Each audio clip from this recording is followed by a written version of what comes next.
Students, welcome to my YouTube channel. मैं Dev sir, BCom MCom pass out from BHU and present time research scholar of Banaras Hindu university. Students, मैं आज आप लोगों को class 11th के जो है एक नए टॉपिक के साथ आया हूँ, जिस चैप्टर का नाम है जर्नल्स। स्टूडेंट्स, इसको जो है हम आपको बता दें कि ये जो आप देख रहे हैं बुक्स ऑफ ओरिजिनल एंट्री, इसमें ये जर्नल बहुत ही इम्पोर्टेंट होता है और इस चैप्टर में हम इसी के बारे में बात करेंगे। उससे पहले हम आपसे बात करेंगे बुक्स ऑफ ओरिजिनल एंट्रीज की, यानी कि ये बुक्स ऑफ ओरिजिनल एंट्रीज क्या होते हैं। तो इससे पहले जो है आपको बताते हैं ये जर्नल के बारे में।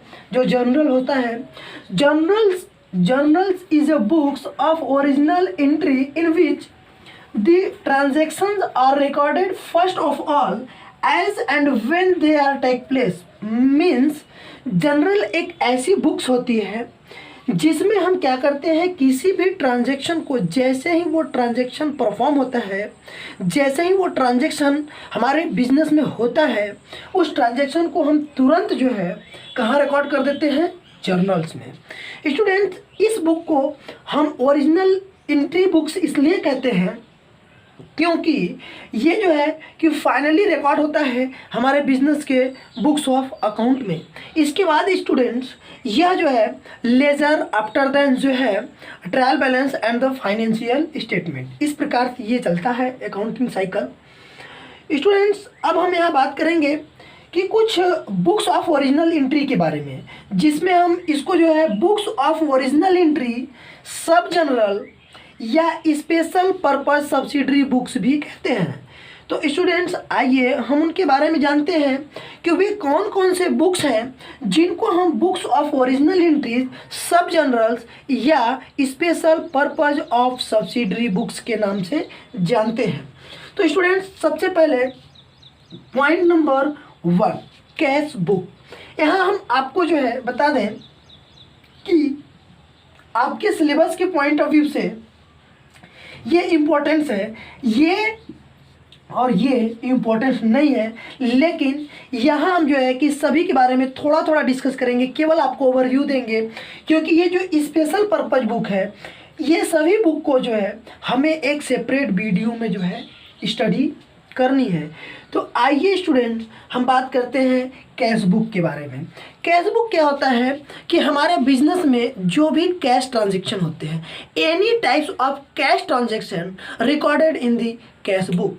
स्टूडेंट्स, हमारे बिजनेस में जो भी कैश ट्रांजैक्शन होगा उसे हम कहाँ रिकॉर्ड करेंगे, कैश बुक में। अब हम बात करते हैं कि सर नेक्स्ट पॉइंट जो है वो क्या है, परचेज बुक। सर ये परचेज बुक क्या होता है? परचेज बुक एक ऐसा बुक होता है जिसमें हम क्या रिकॉर्ड करते हैं, credit purchase of goods and services. Students, यहाँ पर एक पॉइंट बहुत ही केयरफुली आप लोग ध्यान दीजिए कि कोई भी ऐसा क्रेडिट परचेज, चाहे वो गुड्स हो या सर्विस, स्टूडेंट यहाँ एक पॉइंट मैं छोड़ रहा हूँ जिसे हम कह रहे हैं असेट्स। स्टूडेंट, यहाँ असेट को यदि हम क्रेडिट पे परचेज करते हैं तो रिकॉर्ड नहीं किया जाएगा। स्टूडेंट्स, अब उसे कहाँ रिकॉर्ड किया जाएगा, इसकी बात हम आगे करते हैं आपसे। तो हम क्या बात किए हैं कि purchase book is a special purpose book under which record the credit purchase of goods and services. Student, यहाँ सिर्फ हम credit purchase of goods and services की बात करेंगे, यहाँ असेट्स और प्रॉपर्टी को रिकॉर्ड नहीं करते हैं। आइए नेक्स्ट है सेल्स बुक। सर ये सेल्स बुक क्या होता है? Sales book is also a subsidiary book or special purpose book under which record the credit sales of goods and services। Students, इस सेल्स बुक में जो हमारा credit purchase of goods and service होता है उसे हम रिकॉर्ड करते हैं। नेक्स्ट है fourth point, purchase return book. Students, यदि कोई भी कस्टमर्स जिससे हम कोई भी सप्लायर्स जिससे हमने गुड्स परचेज किया है और वह गुड्स किसी भी रीज़न से, एनी टाइप्स ऑफ रीज़न, यदि हम उसे पसंद नहीं करते हैं या डिफेक्टिव गुड्स निकल गया या हमारे ऑर्डर के अकॉर्डिंग गुड्स नहीं है, ऐसे सिचुएशन में हम उस गुड्स को क्या करेंगे, वापस से सप्लायर को रिटर्न कर देंगे। स्टूडेंट, यह जो रिटर्न होता है इसे हम कहाँ रिकॉर्ड करेंगे, परचेज रिटर्न बुक में। नेक्स्ट है सेल्स रिटर्न बुक। स्टूडेंट, जिस प्रकार हमारे पास ऑप्शन है कि हमने गुड्स परचेज करके लाया और किसी भी रीजन से वह गुड्स हमें पसंद आया तो हमने वापस कर दिया, ठीक उसी प्रकार हम जिन कस्टमर्स को अपने गुड्स सोल्ड करते हैं, गुड्स को सेल्स करते हैं, सर्विस प्रोवाइड करते हैं, यदि किसी भी रीजन से उन्हें हमारा गुड्स पसंद नहीं आता है या वो किसी भी रीजन से गुड्स डिफेक्टिव हो गया, तो ऐसे सिचुएशन में उस कस्टमर्स के पास भी यह अपॉर्चुनिटी है कि वह जो है कि उस गुड्स को वापस हमें रिटर्न कर दे। स्टूडेंट, जब वो हमें वापस से गुड्स रिटर्न कर देगा तो उसको रिटर्न करते समय उसका रिकॉर्ड हम जो है सेल्स रिटर्न बुक में करेंगे। नेक्स्ट है students bills receivable book. Student, इसमें हम क्या रिकॉर्ड करेंगे, बिल्स रिसीवेबल को रिकॉर्ड करेंगे। नेक्स्ट है बिल्स पेबल, इसमें हम बिल्स पेबल रिकॉर्ड करेंगे। लास्ट है 8 नंबर। ये 8 नंबर जो है इसे हम क्या बोलेंगे, जर्नल प्रॉपर। स्टूडेंट, ये जनरल प्रॉपर क्या होता है सर, जब सारे ट्रांजेक्शन रिकॉर्ड हो गए तो इस जनरल प्रॉपर का क्या ज़रूरत है, क्या रिक्वायरमेंट है, what are the requirement of the general proper. Students, हम आपको बताएं कि जो ट्रांजैक्शन, ये जितने मैंने स्पेशल पर्पज या सब्सिडरी बुक के बारे में आपसे चर्चा किया है, यदि कोई भी ट्रांजैक्शन जो इन सारे बुक्स में से किसी भी बुक्स में रिकॉर्ड नहीं होगा उसे कहाँ रिकॉर्ड करेंगे, जनरल प्रॉपर में। सर जरा एक दो एग्जांपल बताइए। स्टूडेंट, अभी मैंने पहले एग्जांपल में आपको बताया था कि यदि जो है कि हम क्रेडिट परचेज ऑफ असेट या प्रॉपर्टी करते हैं तो उसे परचेज बुक में रिकॉर्ड नहीं करेंगे, क्योंकि परचेज बुक सीधे सीधे मना कर रहा है कि वो सिर्फ किसको एक्सेप्ट करेगा, only the credit purchase of goods and services, not a property और असेट्स। तो ये प्रॉपर्टी और असेट को एक्सेप्ट नहीं करेगा। तो ऐसे सिचुएशन में यदि कोई क्रेडिट परचेज है, असेट या प्रॉपर्टी, तो वो किस में रिकॉर्ड किया जाएगा, वो transaction recorded under which the general proper books. Students, इसलिए ये जनरल प्रॉपर एक कॉमन बुक्स होता है जिसमें कि जो ट्रांजैक्शन इन सारे स्पेशल पर्पज बुक में रिकॉर्ड नहीं होंगे उन ट्रांजैक्शन को हम कहाँ रिकॉर्ड करेंगे, जनरल प्रॉपर में। तो स्टूडेंट्स, ये रहा आपका books of original entries or subsidiary. यहाँ पर मुख्य रूप से इस टॉपिक में हमें सिर्फ और सिर्फ बात करना है जनरल का। स्टूडेंट्स, आप लोग जनरल टॉपिक को बहुत ही सिंपल से जो है और बहुत ही केयरफुली ध्यान दीजिएगा। ये आपको सारे चैप्टर से लिंक्स होते हैं, पूरे अकाउंटिंग जो है आपको इसी पर बेस्ड मिलेगा। तो आइए अब हम जो है कि थोड़ा विस्तार से जनरल के बारे में बात करते हैं कि ये जनरल एंट्रीज क्या होती हैं। ये सब्सिडी बुक आप सभी लोग समझ गए होंगे। आइए अब हम जो है सब्सिडी जनरल बुक की बात करते हैं कि सर जनरल्स क्या होता है। तो सबसे पहले स्टूडेंट्स यहाँ पर हम आप लोगों से बात करेंगे सबसे पहले फॉर्मेट ऑफ जनरल्स की, यानी कि सर जनरल को किस प्रकार हम रिकॉर्ड करेंगे। बिकॉज मैंने आपको अकाउंटिंग के फीचर में बता रखा है कि accounting is an art as well as science, यानी कि अकाउंटिंग आर्ट्स भी है। तो कौन सा कला होगा जिसके अकॉर्डिंग हम अपने जो है जनरल को जो है क्या करेंगे, जनरल को रिकॉर्ड करेंगे। फॉर्मेट ऑफ जर्नल, ये स्टूडेंट्स आपके सामने मैं जनरल का फॉर्मेट बनाने जा रहा हूँ। देखिए स्टूडेंट्स, बहुत ही ध्यान से, यहाँ पर आपके एक 1 मार्क्स के क्वेश्चन भी बहुत बार पूछे जाते हैं आपसे जो है कि कितने कॉलम होते हैं। ये जो हमारा जनरल्स बनने जा रहा है इसमें कितने कॉलम होते हैं। तो स्टूडेंट्स आपको मैं बता दूं कि इसमें जो टोटल नंबर्स ऑफ कॉलम होते हैं वो 5 होते हैं।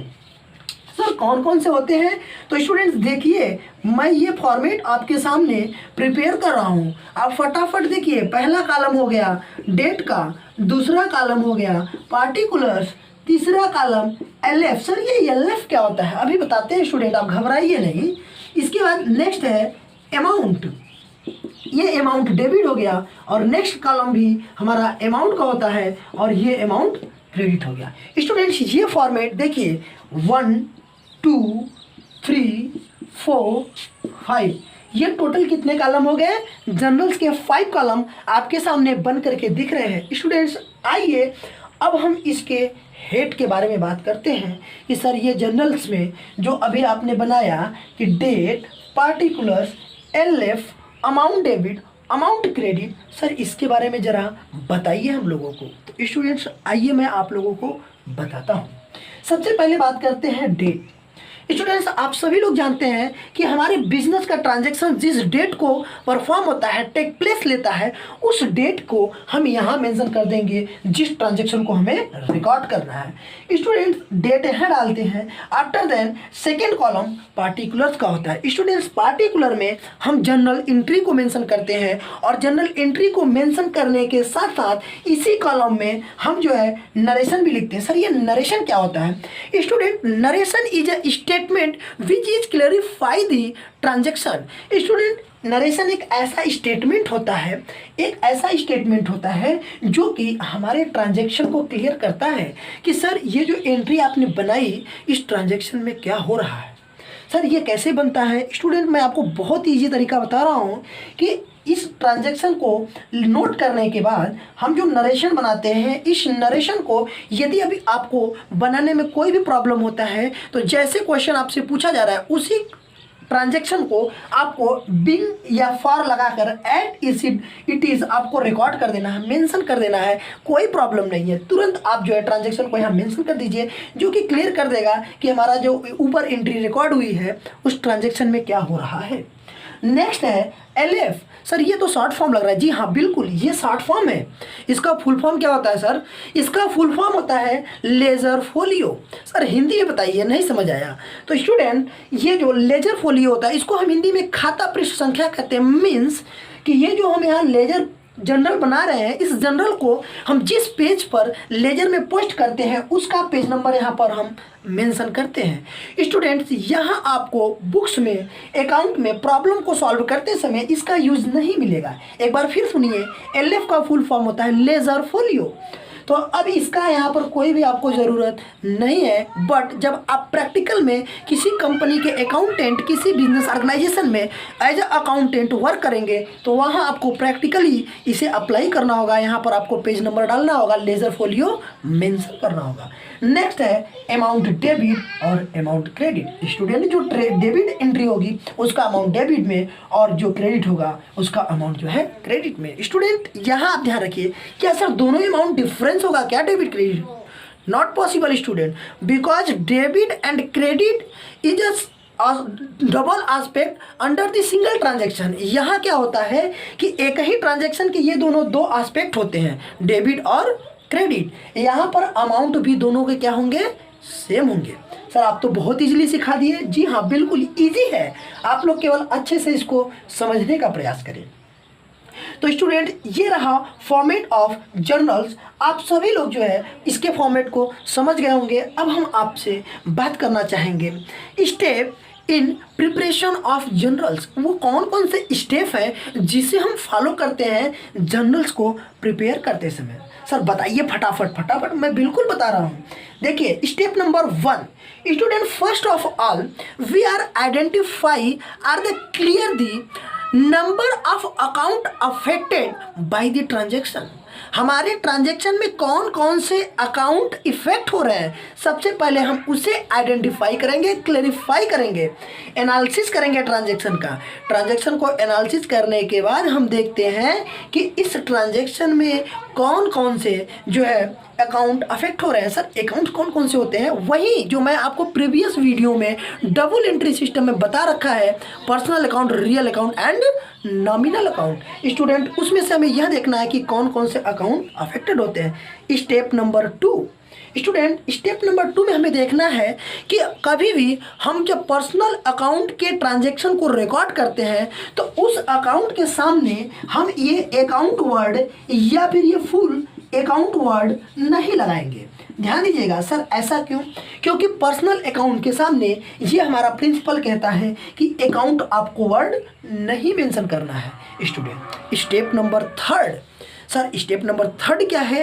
ध्यान देना स्टूडेंट्स, जो भी हम ट्रांजैक्शन करेंगे सभी ट्रांजैक्शन के बाद draw a line under the column of particular, यानी कि हर ट्रांजैक्शन के बाद हम एक लाइन ड्रॉ करेंगे जो क्या करेगा, separate of the each transaction, यानी कि हर ट्रांजैक्शन को ये क्या बनाएगा, ऐसे सेपरेट बनाएगा। स्टूडेंट आपको ये ध्यान देना है कि ये लाइन सिर्फ आपको पार्टिकुलर के कॉलम में ड्रॉ करना है, बाकी कॉलम में आपको ड्रॉ नहीं करना है। स्टूडेंट्स अब मान के चलिए कि अगर जो है हमारा नेक्स्ट स्टेप क्या होगा कि ये हमारे जो ट्रांजैक्शन हुए हैं, इन ट्रांजैक्शन करते करते मेरा पेज भर गया। यदि ये हमारा पेज फुल होता है तो ऐसे सिचुएशन में हम डेबिट के कॉलम के अमाउंट को और क्रेडिट के कॉलम के अमाउंट को टोटल करते हैं और उस टोटल के सामने लिखते हैं। यहाँ मान लीजिए ओवर होता है तो यहाँ सी एफ टोटल लिखेंगे। सी एफ टोटल का फुल फॉर्म होता है कैरीज फॉरवर्ड। स्टूडेंट ये कैरीज फॉरवर्ड का मतलब कि इस ट्रांजैक्शन को नेक्स्ट पेज पर फॉरवर्ड किया गया। नेक्स्ट है, जैसे ही हम उस पेज पर न्यू पेज पे जाएंगे, at the starting of the new page first of all you are mention the B F total. Sir ये बी एफ टोटल क्या होता है? स्टूडेंट्स बी एफ टोटल का फुल फॉर्म होता है ब्रॉट फॉरवर्ड, यानी कि पिछले पेज से इस पेज पर ट्रांजैक्शन लाया गया। तो अब वहाँ पर ये स्टेप आपको फॉलो करने होंगे। और स्टूडेंट जैसे ही हमारे क्वेश्चंस या प्रॉब्लम ट्रांजैक्शन सारे के सारे ट्रांजैक्शन ओवर होते हैं तो लास्ट में हम टोटल करेंगे दोनों कॉलम का और लिखेंगे ग्रैंड टोटल, जिसको हम कहते हैं हिंदी में महायोग। तो स्टूडेंट ये हमारा जो है आपको एक ओवरव्यू और एक जर्नल्स का इंट्रोडक्शन रहा। स्टूडेंट्स हमारा जो नेक्स्ट वीडियो आएगा उसमें हम आपको इसके प्रैक्टिकल प्रॉब्लम को कैसे सॉल्व करते हैं और आपको विथ एग्जाम्पल एक प्रैक्टिकल प्रॉब्लम सॉल्व करके आपको मैं सिखाऊंगा। तब तक के लिए थैंक्स।